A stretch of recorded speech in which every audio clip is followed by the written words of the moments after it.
دوه ډوله سکت شته، کلینیکي او د درملو له لارې. دوهم یې د سکت ګولۍ دي.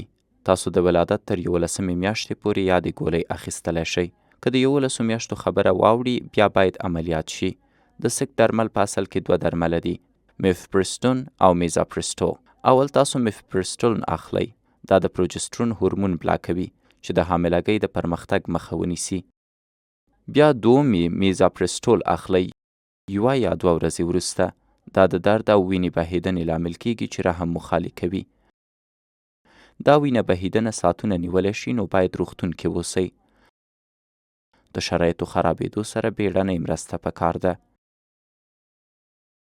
ګرم حمام کول، ګرم پاډ اغوستل او د درد ضد درمل کارول مو درد کمولی شي. پروسه 15 ساعته وخت نیسي، خو تر 40 ساعتو هم دوام کولی شي. دا پروسه تر ډیره حده پورې میاشتنۍ وینې بهیدنې په څیر ده.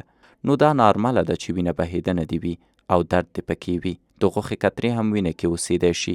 شاید د معدې درد، اسهال، ګنګسیت او لوړه تبه هم ولرئ. وروسته شاید ستړیا او د ګنګسیت حس هم ولرئ. د ښه والي په صورت کې عادي ژوند ته ګرځېدی شئ، خو له ډاکټر سره تر 1 اونۍ مشوره او د هغه لارښوونې له پامه مه غورځوئ. مخکې د درملو له استعمال تاسو باید خپل معاینات او له ډاکټر سره مشوره کړې وي. باید ځان مو ډاډه کړی وي چې سکت مو شرایطو ته په کتو حلاله پروسه ده او ګواښونکی عمل نه دی. اسلام کې سکت آرام کار دی، خو شرایطو او اولویتو ته په کتو یې اجازه هم شته دی. نو باید پوه شئ چې ستاسو په جسم کې ستاسو له وینې یو بل جسم پروت دی. نو د راتلونکي په اړه فکر ښه دی. د سکت قانون هیوادونو ته په کتو توپیر لري او وخت ته په کتو سره پرېکړه کول ښه دي. دقیقاً لکه څنګه مو چې په کڅوړه کې واورېده، د ماشوم د ضایع کولو دپاره موږ 2 لارې لرو. یو کلینیکي ځای ده چې د عملیاتو په واسطه موږ د مور د ګېډې نه ماشوم راوباسو او د هغه ژوند ته د پای ټکی ږدو. دوهمه لار د درملو له لارې لار ده. د اسلام له اړخه تاسو باید په دې ډاډه شئ چې د لومړۍ هفتې نه وروسته تاسو نشئ کولی درمل وکاروئ، چون د لومړۍ هفتې نه وروسته ماشوم نور د روح او ژوند خاوند ده او هغه زړه پیدا کوي، او په مجرد د دې چې هغه زړه پیدا کړي نور تاسو نشئ کولی د هغه ژوند ته د پای ټکی کېږدئ. که چېرته دا کار پرته د کوم داسې دلیل نه چې هغه په اسلام کې حلال دی ترسره کوئ، تاسو د ډاکټر په توګه ګناهګار یاست او هغه مور او پلار چې دا پرېکړه کوي د یو مسلمان فرد په توګه ګناهګار دي او دوی به خدای ته د دې موضوع ځواب ورکوي. نو په ټوله کې لومړۍ اونۍ، لومړۍ 2-3 ورځې دا په ټوله کې هغه راتلونکی ستاسو د پرېکړې جوړوي یا ستاسو د پرېکړې بنسټ ته ځواب وایي.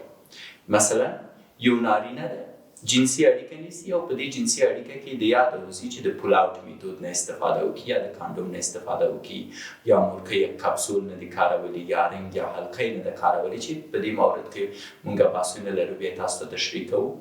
مني ځي د مورکۍ تناسلي آلې ته او د هغې ځینه ځي ځان رسوي تر تخمې پورې. نو په دغه لومړیو 2 ورځو کې، مطلب 2 ساعتونو کې تاسو وخت لرئ چې تصمیم ونیسئ اولاد غواړئ او که نه. که چېرته تاسو وګورئ دا تنبلي اصلا انسان نشي کولی ځواب کړي، اصلا دې ته نشي کولی بهانه جوړه کړي. مخکې د دې نه چې ته جنسي اړیکه ونیسئ باید مطمئن اوسئ چې اولاد غواړئ که نه غواړئ. که نه غواړئ د حل لاره یې دا ده چې مختلفې لارې شته تر څو ته د اولاد د پیدا کېدو نه مخنیوی وکړي. کانډوم نه استفاده وکړه، هغې نه استفاده نشي کولی، سمه ده. ښځینه کانډوم نه استفاده وکړه، لوپ هم ورته وایي، رنګ هم ورته وایي، هغې نه استفاده نه کوي. د مټه کې چې کوم کپسول دي د هغې نه استفاده وکړه، د دې تګلارې نه استفاده نه کوي. مورکۍ ته پچکاري وکړه، کوم چې په شدید شکل کولی شي د حاملتوب مانع شي. دا ټولې لارې ته پرېږدئ، راځئ سکس کوي او جنسي اړیکه نیسي او بیا د تصمیم دا ده چې اولاد ونه لري، د پول آوټ د سیستم نه استفاده وکړه یا د پول آوټ د میتود نه استفاده وکړه. کله چې د تا مني افرازي دي دفعتا تناسلي آله دې راوکاږه او مني چې دی باید بهر افراز شي تر څو مېرمن حامله نشي. اوس دا ټولو تنبلیو سره بیا هم تا نه یو اشتباه شو، مني دننه مطلب افراز شوی ولاړ، ته بیا هم 2 ساعته وخت لري چې د 2 ساعته ایمرجنسي یا بیړنیو ګولیو نه استفاده وکړي تر څو د دغې ماشوم پیدا کېدو لامل شي.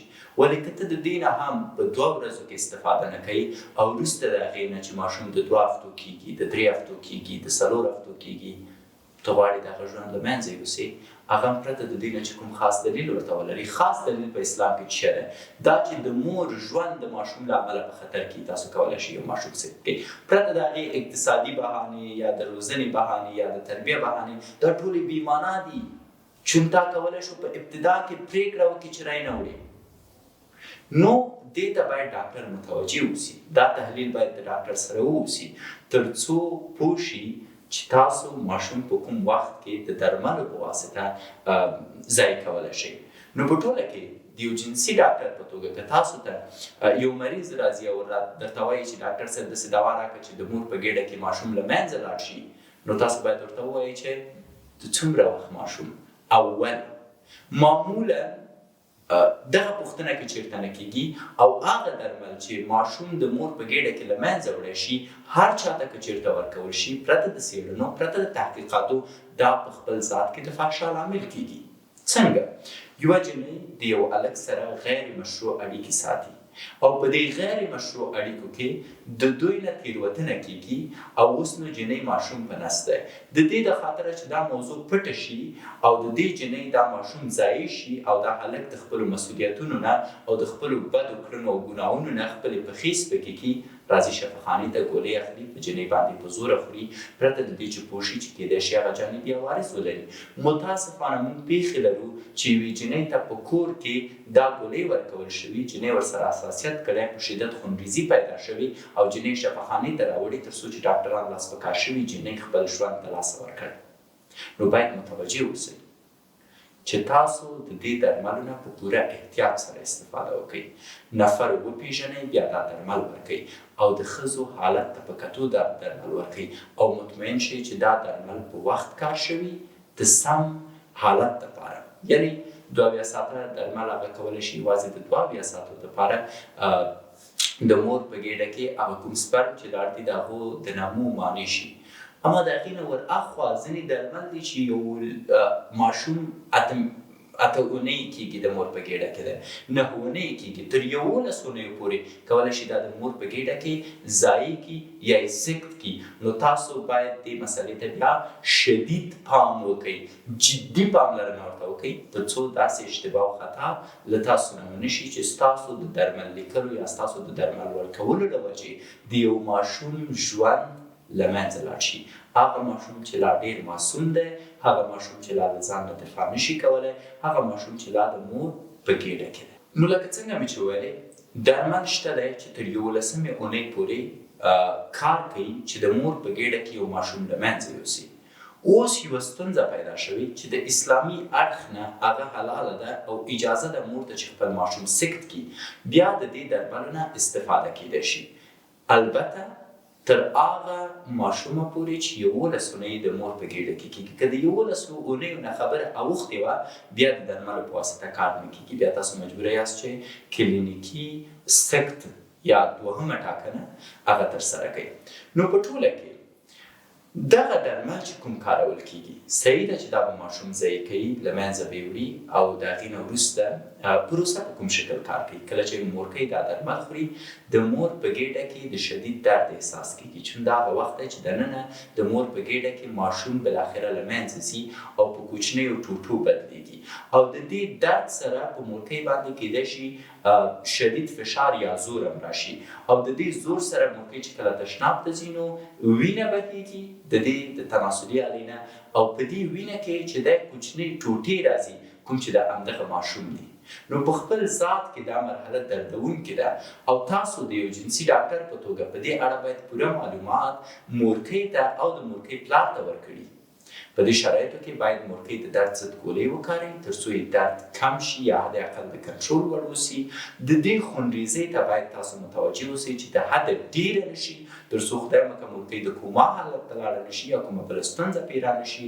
او مخکې د دې چې دا درمل وکارول شي د مورکۍ حساسیتونو ته باید تاسو پام کړئ، فشار یې باید ورته کتلي، د زړه ضربان یې باید تاسو کتلي او دغه پروسیجر په خپل ذات کې باید په شفاخانه کې د نسایي ولادي په یارډ کې یا د نشایي ولادي په برخه کې ترسره شي. دا بهتره ده ځکه اکثرا خلک دا درمل اخلي او غواړي دا پروسه په کور کې ترسره شي. په کور کې یو پیره کیدای شي جانبي عوارض پیدا شي، کیدای شي د دې دوا سره مورکۍ حساسیت وکړي، کیدای شي یو دفعه یې ساه بنده شي، کیدای شي یو دفعه یې خونریزي په شدت سره ډېره شي. نو تر څو چې شفاخانې ته مورکۍ راولي کیدای شي خبره له خبرې تېروي. نو ځکه باید دې مرحلې ته پام وکړي. او وروسته د دې چې دا دوا کارېږي ماشوم ضعیف کېږي، مورکۍ د ضعیفۍ احساس کوي، مورکۍ د ګنګسیت احساس کوي، کیدای شي مورکۍ ته زړه بدوالی پیدا شي. عین هغه علایم چې په عملیاتي سکت کې دي او موږ په هغې اړه خبرې کړي کیدای شي د درملو په استفاده کې هم پیدا شي. او دا درمل په خپل ذات کې جانبي عوارض لري چې تاسو باید ورته متوجه اوسئ. کیدای شي دا د مورکۍ حوصله کمه کړي، کیدای شي دا د مورکۍ په هورمونونو کې بدلون راولي، کیدای شي دا د مورکۍ په هضمي سیستم باندې فشار راولي او ستونزې ورته ایجاد کړي، کیدای شي دا د مورکۍ په جنسي برخه کې ستونزې ایجاد کړي او ورباندې فشار راولي. نو هغې ټولو مسایلو ته باید د یو جنسي ډاکټر پام وي او په دې ټولو مسایلو باندې خپله دا جینۍ ورسره یې د خاوند پوی کړي تر څو هغوی آماده اوسي او د هر خطر په موجودیت کې بیرته تاسو ته رجوع وکړي. همچنان دا مه هېروئ چې مورکۍ ته نصیحت وکړئ تر څو د عقلي عصبي ډاکټر یا یو روانشناس سره مشوره وکړي تر څو ذهني ارامتیا ترلاسه کړي. او حساسیتونو ته پرته د شکه پام وکړئ. مطمئن شئ کوم کار چې کوئ په اسلام کې درته اجازه درکول شوې. مطمئن شئ چې په مور باندې دا کار جبري نه کیږي. مطمئن شئ چې پلار واقعا غواړي دا کار وکړي د دې د خاطره چې یو مواجه دلیل او اسلامي دلیل ورته لري. او د کورنۍ د مشرانو سره هم مشوره باید هیره نشي. نو له دې سره دغه درس پای ته رسوو. مننه چې راسره وئ. تر بیا مو الله مل ښې چارې.